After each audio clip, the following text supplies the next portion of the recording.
Boa tarde a todos. É um prazer estar aqui com vocês para compartilhar um pouco daquilo que acontece antes de nós fazermos ciência. Nós vamos falar um pouco sobre filosofia hoje. Diz a lenda que certo dia na Itália, um homem estava subindo a escada de caracol de uma torre inclinada de Pisa. E enquanto ele subia essa torre com duas bolas, uma mais pesada e uma mais leve, ele provavelmente estava pensando em Aristóteles. Aristóteles dizia que se você jogasse dois objetos, o mais pesado cairia primeiro. E Galileu pensava que Aristóteles estava errado. Quando Galileu então chega ao topo daquela torre inclinada e olha para baixo, uma multidão de professores e estudantes estavam lá reunidos para ver o grande experimento de Galileu. Pensava a multidão: quem é esse cara que tem a ousadia de questionar Aristóteles? E Galileu então joga aqueles dois corpos com pesos diferentes e eles atingem o solo praticamente no mesmo instante. Naquele dia, juntamente com outros camaradas, estava sendo dado início àquilo que nós conhecemos como ciência. Uma das grandes invenções da humanidade. Um método para investigar a natureza. Mas, provavelmente, a maior contribuição que esses camaradas, que nós conhecemos como os pais da ciência, estavam dando, não era exatamente a criação desse método, mas sim os pressupostos filosóficos que eles estavam adotando para dar vida a este método. Quais são esses pressupostos? Consideremos o experimento de Galileu novamente. Galileu pressupôs, em primeiro lugar, que as faculdades cognitivas dele eram confiáveis. Ou seja, ele acreditava que ele poderia confiar em seus sentidos para realizar aquele experimento. Em segundo lugar, Galileu acreditava que existia ordem inteligível no universo. Ou seja, que ele poderia adquirir experimento a partir da investigação do universo. Em terceiro lugar, Galileu acreditava que ele poderia usar a lógica. Ou seja, que aquele experimento que ele estava realizando naquele dia poderia ser também realizado em qualquer parte do mundo e o mesmo resultado seria obtido. Que aquele experimento que ele estava fazendo naquele dia poderia também ser realizado no futuro e o mesmo resultado seria obtido.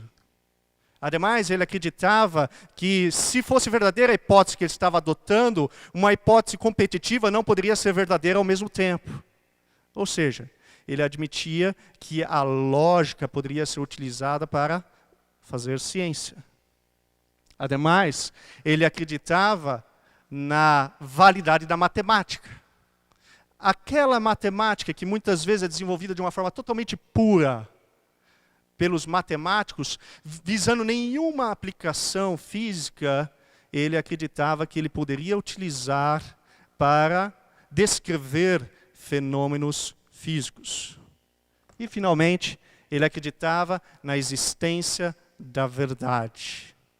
Você não vai em busca da verdade na natureza se você não acredita nela a priori.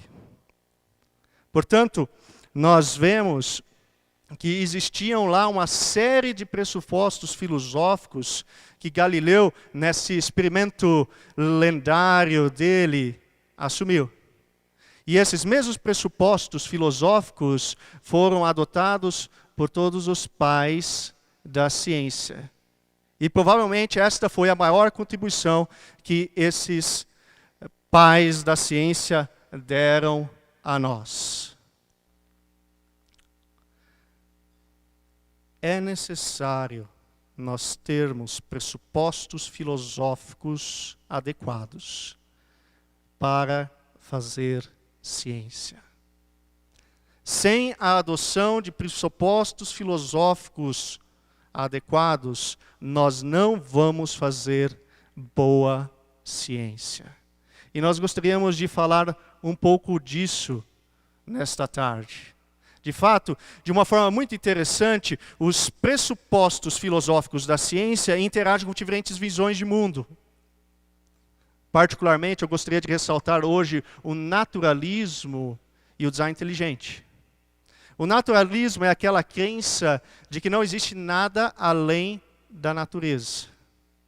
Enquanto que o design inteligente, talvez como uma visão de mundo, acredita que o universo foi projetado por um designer. Será qual dessas duas visões interage bem com os pressupostos filosóficos da ciência? É esta pergunta que nós queremos responder ao longo da palestra. E para respondê-la, nós vamos considerar dois pressupostos filosóficos da ciência. O primeiro deles, faculdades cognitivas confiáveis.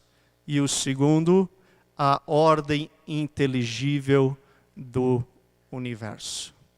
Vamos então ao primeiro pressuposto filosófico da ciência. Faculdades cognitivas confiáveis. Este é um pressuposto filosófico essencial para nós fazermos ciência. Nós não podemos sequer questionar a validade desse pressuposto sem assumir que nossas faculdades cognitivas estejam nos dizendo a verdade, que elas sejam confiáveis. Portanto, faculdades cognitivas confiáveis é um pressuposto filosófico fundamental para nós fazermos ciência. Falar disso nos dias de hoje parece meio óbvio. Mas não foi sempre que as pessoas acreditaram que nós poderíamos confiar em nossas faculdades cognitivas para obter conhecimento a partir do universo. De fato, antes da Revolução Científica, diversas visões de mundo acreditavam que as nossas faculdades cognitivas não eram confiáveis. E por essa razão, segundo os historiadores da ciência, a ciência não se desenvolveu de uma forma sustentável nessas visões de mundo e morreu. Mas qual será a visão de mundo que concede a graça de nós podermos confiar em nossas faculdades cognitivas? Segundo os historiadores da ciência, é o design inteligente. No nascimento da ciência, os pesquisadores acreditavam que nós podíamos confiar em nossas faculdades cognitivas devido ao fato que elas foram projetadas por um designer.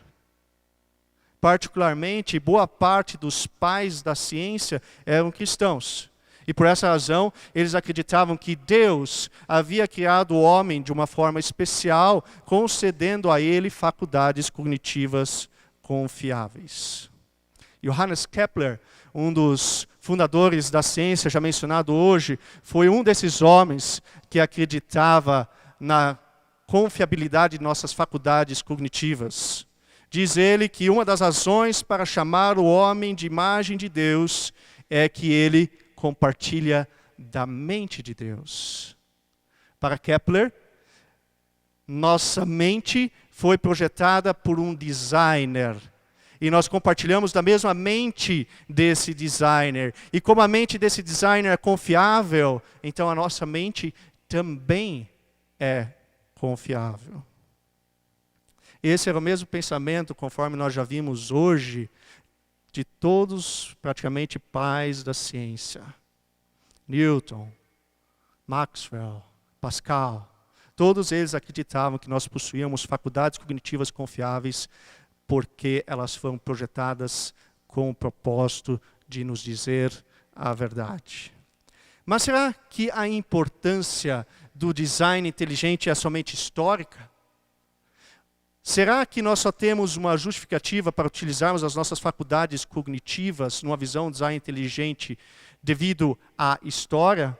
Ou será que também nós podemos desenvolver um bom argumento lógico para justificar a crença de que as nossas faculdades cognitivas sejam confiáveis? Diversos estudiosos acreditam que nós também temos um bom argumento lógico para a crença de faculdades cognitivas confiáveis numa visão design inteligente. Lewis, Taylor, Alvin Plantinga desenvolveram os seus argumentos. E nesta tarde eu gostaria de mencionar o argumento de Taylor. Diz Taylor que aparentemente as nossas faculdades cognitivas são o resultado de processos cegos, sem propósito, não guiados. Se não há intencionalidade num determinado processo, então também não pode coexistir nenhuma intencionalidade nesse processo. Ora, se a evolução é um processo não intencional, então as faculdades cognitivas nossas também não podem ter intencionalidade, ou seja, elas não são confiáveis.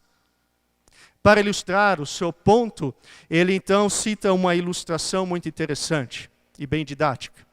Ele diz, imagine que você está dentro de um trem e você está indo para o país de Gales.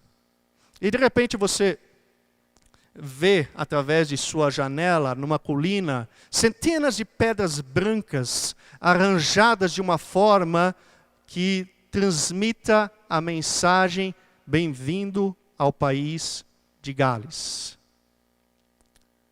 Se você é um naturalista, então provavelmente você vai acreditar ou vai imaginar quantos milhões de anos demoraram para essas pedras, através de fenômenos não guiados, aparecer nessa formação, de tal forma a você ler agora, bem-vindo ao país de Gales.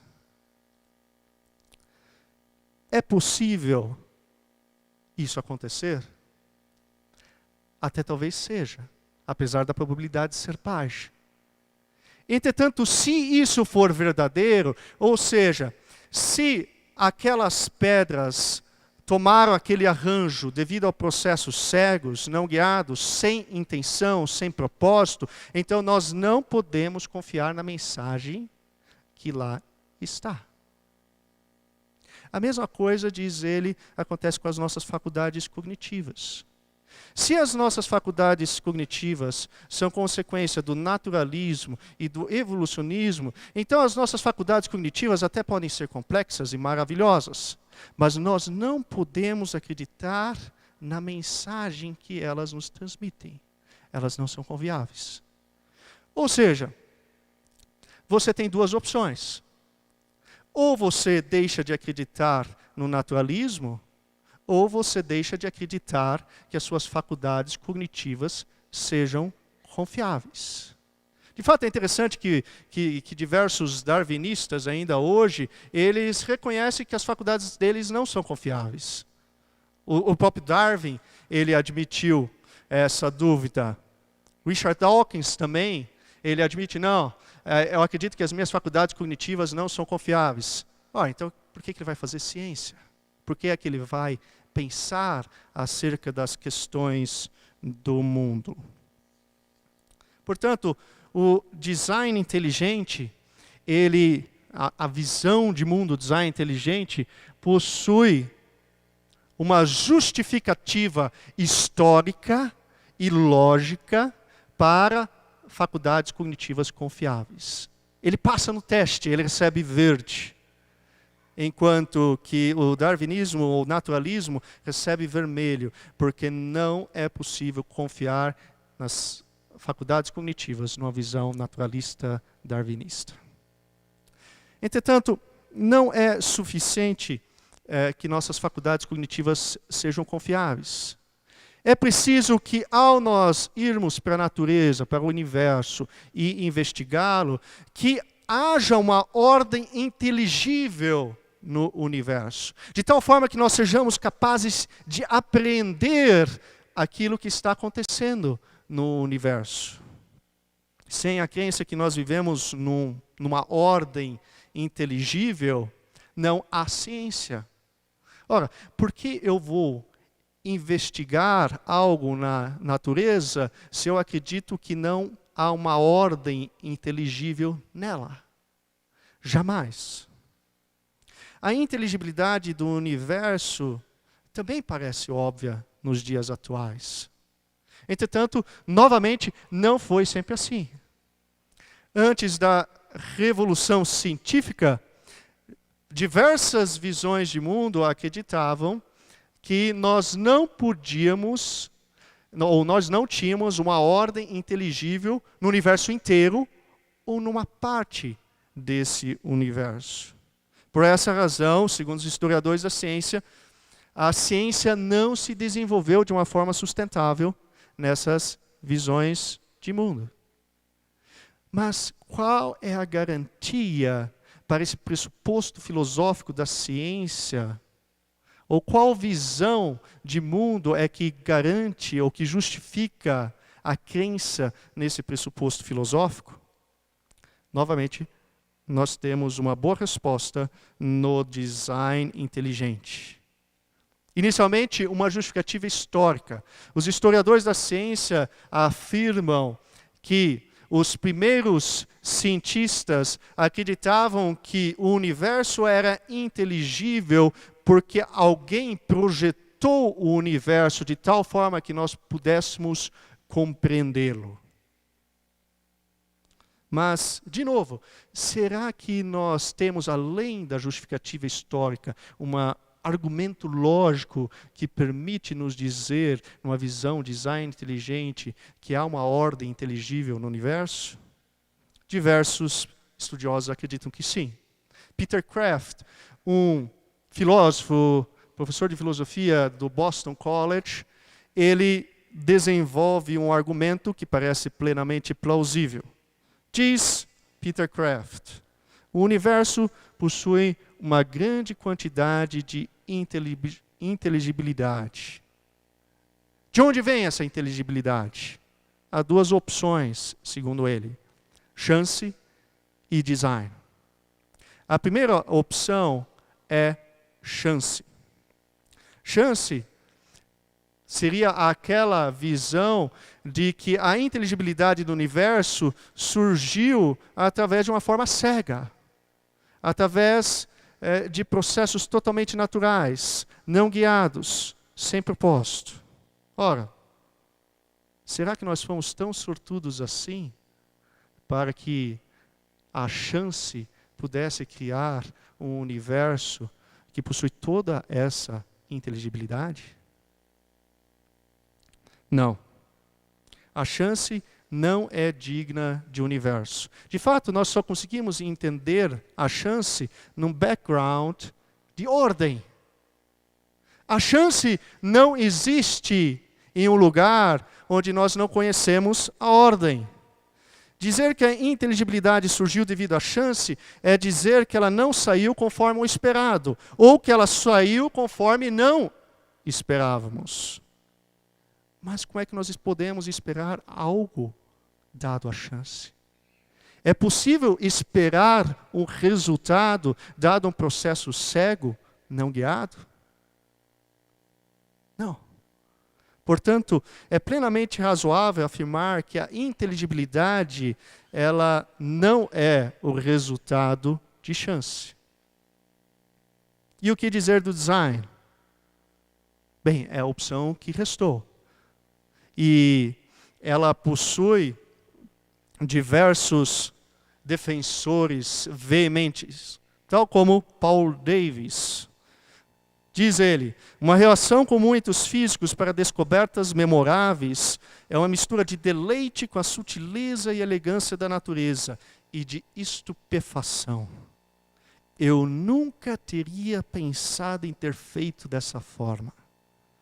Se a natureza é tão inteligente que ela pode explorar mecanismos que nos surpreendem com sua ingenuidade,